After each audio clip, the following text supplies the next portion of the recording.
lot of times people don't put thought into the design of their proposals. And if you're not in marketing, you're not in design, sometimes people kind of scoff at that and be like, it doesn't matter. They just need the numbers. They just need the content. They don't care what it looks like.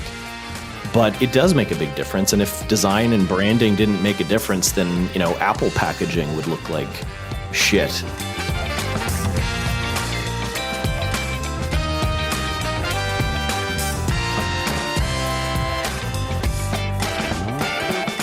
Hi, friends. Welcome to the Sales Enablement Podcast. I'm your host, Andy Paul. That was Kyle Racki. Kyle is the co-founder and CEO of Proposify.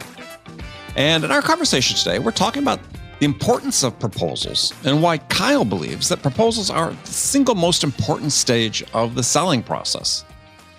We explore how you can differentiate your proposal to close a deal. And we dig into some of the key findings from the research that Kyle and his team have done on winning proposals. And these are findings that are contained in Proposify's State of Proposals report. Now, there's some really interesting findings, including some like maybe a little counterintuitive. One was why two-page proposals had by far the highest close rate, the 7 sections that must be in a winning proposal, and why images in a proposal can make the difference. It's good stuff. We get into all of this and much, much more. But before we get to Kyle, I want to remind you to subscribe to this podcast wherever you listen to it. And if you subscribe, we'd certainly appreciate it if you could also give us your feedback about how we're doing in the form of a review. So thank you. All right, let's jump into it. Kyle, welcome to the show. Thanks for having me, Andy. Happy to be here. Oh, it's a pleasure to have you here. You're joining us from, where'd you say? Halifax, Nova Scotia. That is correct. So we're recording. This is like 2 days before Thanksgiving in the US, a month after Canadian Thanksgiving. Snow on the ground yet, or how's the weather? Depends which part of Canada, but here on the East Coast, we're pretty temperate climate. So it's just rain and wind. We're having a storm here right now. So pretty similar to Boston weather. Yeah, which is not too different than New York weather where I am today.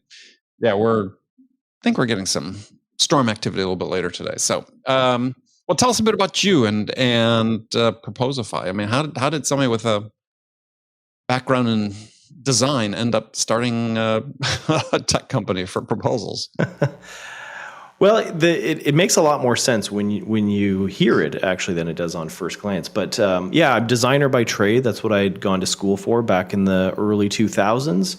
But I got my start in agencies working on ad and digital agency firms. And like a lot of times, if you're a junior designer, they put you on the non-billable work or the kind of shit work that nobody else wants to worry about. Yeah, that's right. Yeah. Which includes proposals. So I got a very early look at what it was like to pump out, trying to make good looking proposals for agencies. And it was really inefficient back in those days.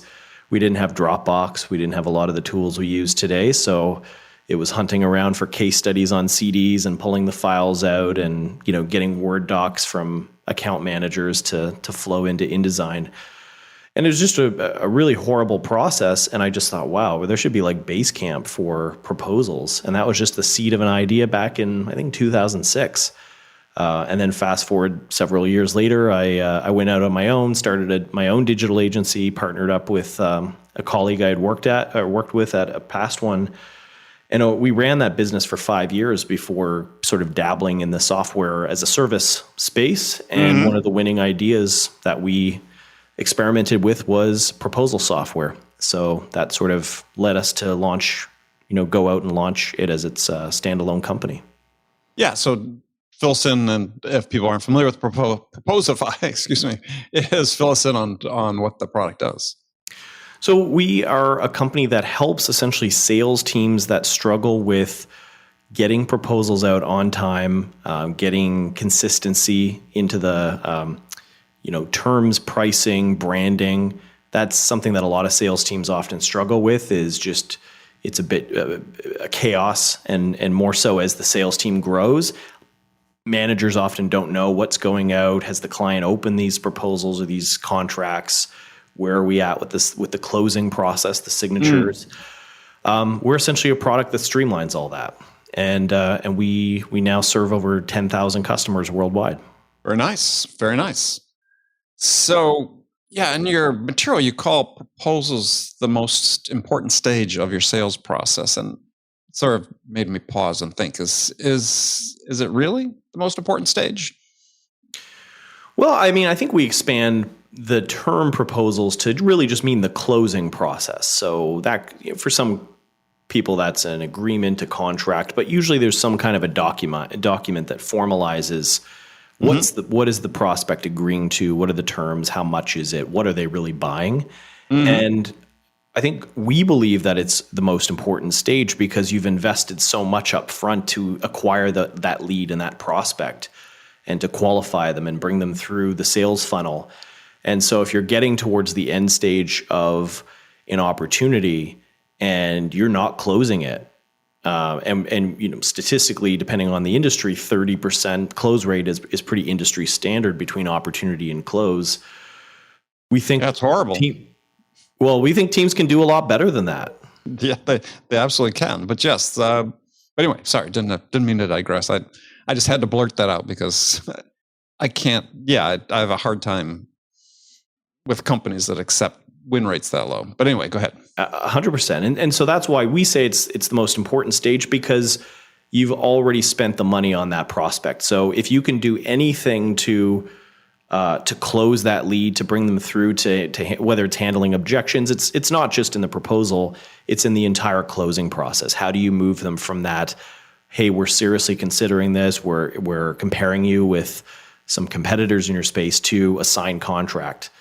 That's what we focus on as a company, is how to bring those late stage prospects through to the close. Mm-hmm.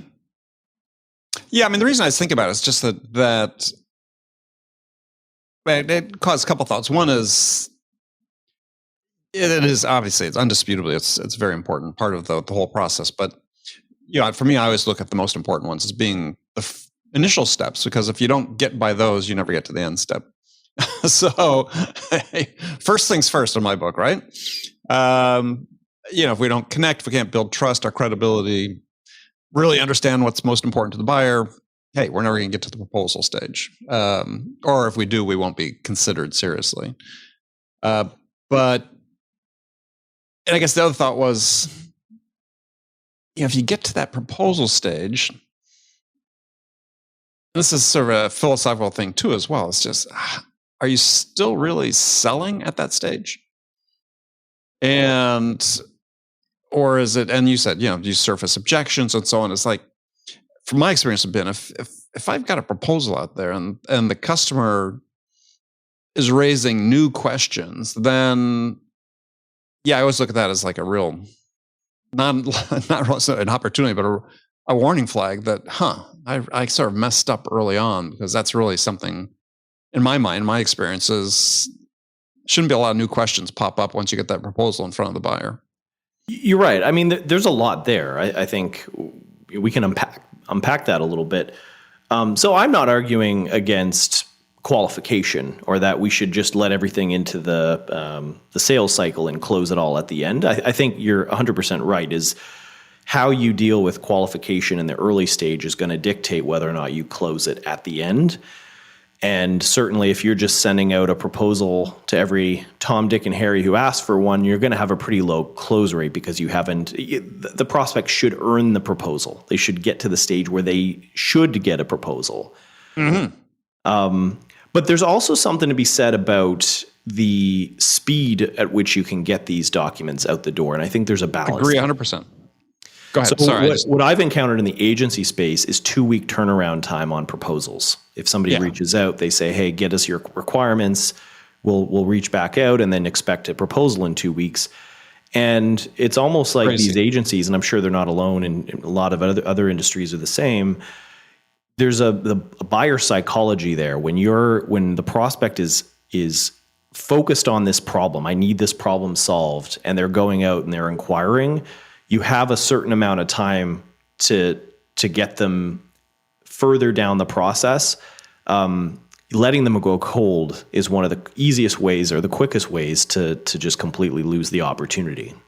Oh, absolutely. I mean, it's funny. It's I say this in presentations I give to. It's like, When a buyer sets out to make a decision to purchase something, they don't say to themselves, well, let's spend 6 months doing this if they could get it done in a month, or let's spend a month if I could get it done in 2 weeks. I mean, it's just your point exactly. It's like, they've got other things to do.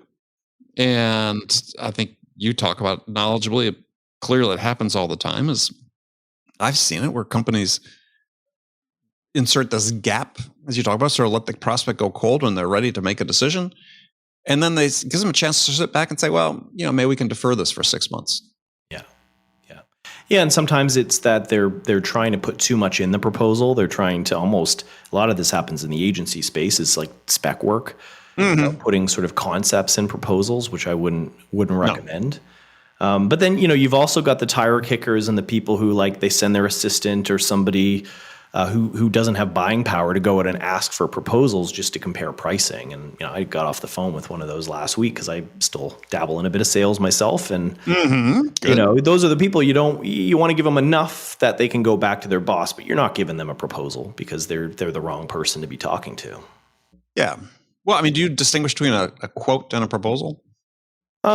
Yes, I distinguish between them. I think a proposal is more than a quote. I think it usually includes pricing, but I think a proposal is storytelling at the end of the day. It's there not just for the person you spoke to, it's for the people you didn't speak to. Maybe higher up the chain of command who are making these decisions, who you can't for some reason get on a call. It should be telling the story of, we understand your problem. This is our approach. Here's how we solved it for similar customers. Here's what a solution would look like. Here's how much it costs. I think it includes all that, so it goes well beyond a quote. Yeah, I mean, I think a proposal is the vision of success. Yeah. I mean, to your point, a story. If you're not able to tell and relate that vision of success in the proposal, or it raises too many questions, then you haven't done a good job of getting the buyer to that point. Because it should be a story they've heard already. This shouldn't be the first time they hear it. It's confirming what it is that you've already gone through with them. It's confirming for the people who've been involved in the sales process. I think it's one of the most frustrating thing for most sales reps is being surprised, at some point in the cycle with new people who suddenly have to approve things. The privacy lawyer, the IT consultant, whoever it is, who you're like, oh, they didn't get the context. They're just coming in at the end to, check some boxes. And now I need to tell a different story because it's a whole entirely different set of positioning for this person. Yeah. I mean, arguably they should have known that those types of people need to be involved in those types of decisions. So they would have taken care of that beforehand. But yes, absolutely. Now you say that you can differentiate proposals to close a deal. So tell us what that means and give an example if you can. Give me a little bit more context when you say differentiate. Well, this was just going through some, I think is maybe on your state of proposals report or something. So it's language that you guys are using. So I was just curious what you meant by that. Sure. Differentiating proposals. I mean, I think there's a lot of different ways that you can differentiate for sure. I did this a lot back in the agency days when I was running my first company. Was a lot of times people don't put thought into the design of their proposals. And if you're not in marketing, you're not in design, sometimes people kind of scoff at that and be like, it doesn't matter. It they just need the numbers. They just need the content. They don't care what it looks like. But it does make a big difference. And if design and branding didn't make a difference, then, Apple packaging would look like shit. And, because you've already purchased the product before you see the packaging. So, and yet they say, it's part of the way the buyer experiences you as a vendor. So to your point, if you just are slapdash with a proposal, it's problematic because you're saying, look, we don't really care about this.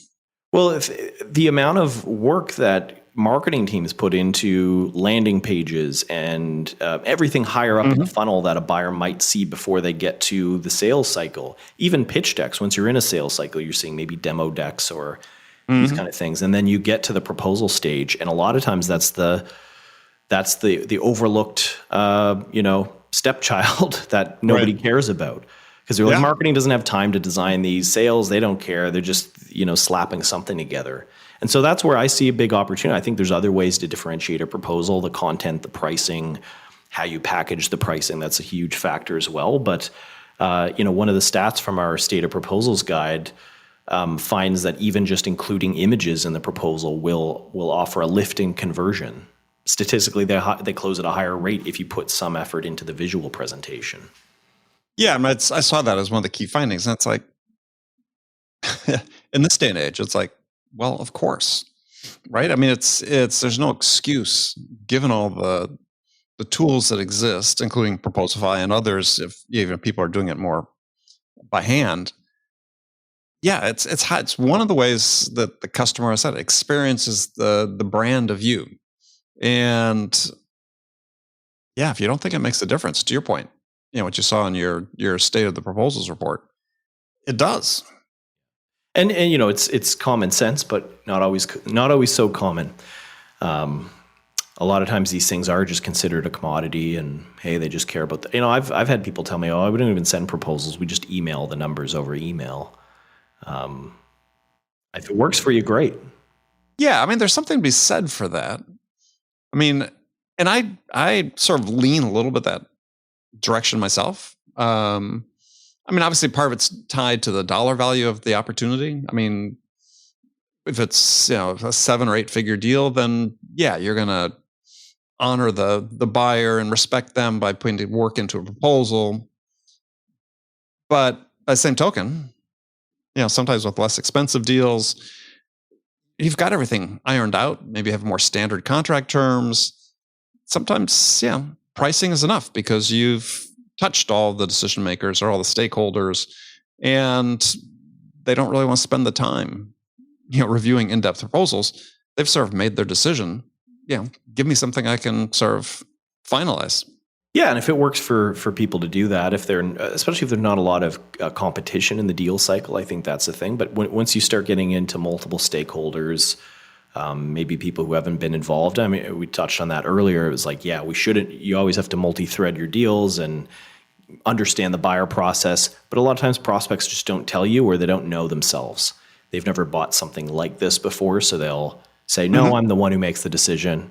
And then once you get down a certain stage, they go, oh, actually, no, I forgot. Procurement gets involved at this point. So, you just never really know. And the more you can sort of package your offering, put some thought into how it's presented. A lot more companies are putting video embedded right in their proposal so that they can actually tell that story. So it makes a big difference. And it makes sense to do that. But I was also thinking back to, it's like, again, my own experience and of companies I've worked with as clients, is that in competitive deals, did they ever lose based on the perceived value received by the buyer of the proposal? It's not that's not important, because it is important, because again, it's just part of this brand statement. But I think I'm interested if you hear, companies think they can go into the proposal and think maybe they're behind, but they can win it based on the strength of a proposal. I mean, it happens in RFP situations. Sometimes you don't get access to. Absolutely. Yeah. You always want to control the sales cycle as much as possible.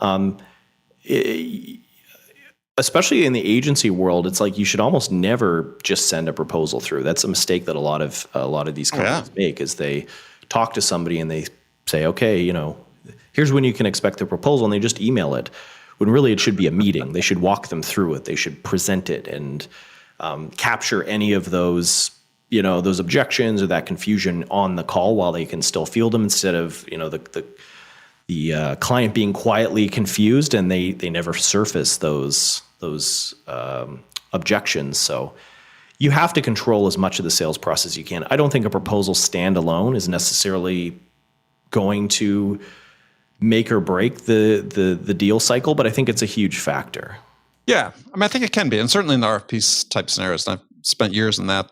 Yes, very decisive. Or even some large commercial deals where they've down selected to 2 finalists, and then the RFP does become, or the proposal itself does become more significant. But I think for a seller's perspective, they should really approach it from, if you're especially in a more transactional, relatively lower dollar value. Yeah, you should know before that proposal goes over. You should know pretty well whether you're going to win that deal or not. Well, pricing should never be a surprise in a proposal. Heck no. Actually, you can make the argument there should be nothing new in a proposal. Yeah, I'd agree with that. Yeah, I mean, if there's something new that you're putting forth, then either you're doing it out of panic because you feel you're behind, so you're trying to raise uncertainty, which I guess sometimes works. I've seen it work once or twice, but generally, yeah, confusing the buyer is not a winning scenario at that point. No. And I mean, in fact, in line with that, one of the surprising insights that we found actually consistently over a couple of years was that 2 times viewing is the sweet spot for proposals. If you get I thought that's a great insight you had in there, is that the fewer times the proposal is viewed, the more likely you are to win. Yeah. Up until 2.5 on average time. So after about 3 times, that's when your close rate starts to go down. And then it continues to slide down the more times they view it. So if they opened it 10 times, the chances of you winning it is almost nothing. And that makes sense in my mind. Because again, back to the point I made before is I think if you're a seller, if you don't have a high degree of confidence you're going to win a deal before you submit the proposal, first of all, why are you putting the work and effort into submitting a proposal if you don't have that confidence? Is that oftentimes, again, in my experience, proposals sort of has been a confirmation of the buyer's preference for vendor. So yeah, they don't need to look at it that often. But if they're looking at it 10 times, then yeah, they've got a ton of questions. Yeah, and a lot of times people just don't know that because they're just emailing out PDFs. So they would never know. Yeah, that's you guys have the analytics and be able to track. Absolutely. You want that intelligence if you're a seller. I mean, 2 things are bug me. One is that sellers aren't curious about how people are really interacting with it. And the second is just how often proposals just sort of thrown across the transom to the buyer. I mean, I insist that you be able to present a proposal to the buyer, not just hand it to them and say, hey, then let's hop on a call later and look at it. Yeah. And once, at some point you have to send that document. So maybe you've had the call, you've walked them through it, but a lot of times sellers don't know how to approach the follow-up, because if they're blind and they don't know if they're using a PDF, let's say, right, the follow-up is going to be very different if it's, hey, I noticed you didn't even open it. Did you get it? Did it hit your inbox? Or, hey, I see you've opened it 7 times and you've spent a lot of time on the scope of services section or the pricing section. What is what are you kind of having trouble with? So just tailoring your follow-up based on the data is a huge thing. And to a point we talked about before, if it's being looked at, if your proposal is being looked at more frequently, again, chances are you might have thrown something new in there. And yeah, raising new issues in a proposal that haven't been raised before is oftentimes a disqualifier. I tell this story of a buying experience I had a couple of years ago that really stood out in my mind, which was I was cold emailed. I was looking for a solution around the capturing disputes, credit card disputes. It was kind of a big admin burden, and I was trying to look for a solution for it. Company cold emailed me, and they were like, "This is exactly what we do." So I got on a call with a sales rep.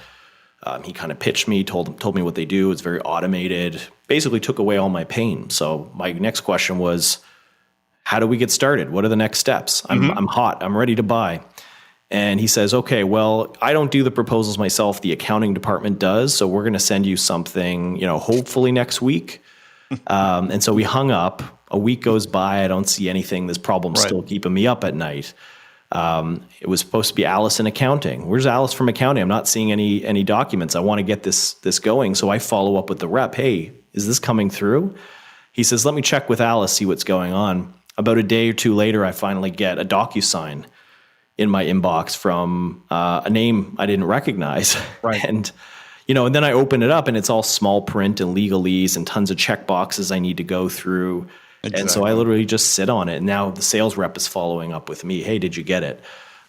So that little story, I'm sure we've all had similar buying experiences.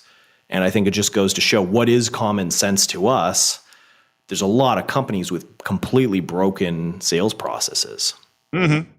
Oh, yeah, more likely the norm as opposed to the exception. Yes, and just the little things that can make a difference. And I mean, the number of I've been dealing with someone recently that a vendor that don't have e-signatures enabled on any of their documents, and it's like these days it's like drives me nuts, right? Is because I don't have a printer at home. So yeah, I can sign a PDF and so on. It's not a huge inconvenience, but it's like, why don't you set up that way just to make it easy for people? Yeah. Yeah, that's the signature is more and more a necessity now. And there's actually even a statistical lift on close rates just from having purely e-signature. The easier you make it, it's almost like a lot of the concepts that people learn about when they think of e-commerce in terms of making the checkout process easier. You're going to sell more product. If you do that on the B2B side with a higher touch sales process, the same principle, the same buyer psychology is at play, which is, one button checkout. Yeah, well, they're accustomed to doing it. Other venues, so why not here? Yeah. So yeah, I can see where the e-signature, you talk about in the report, accelerates close, but do you think it helps give you an advantage in a competitive situation? I mean, the customer would make a yes/no decision based purely on the availability of the e-signature?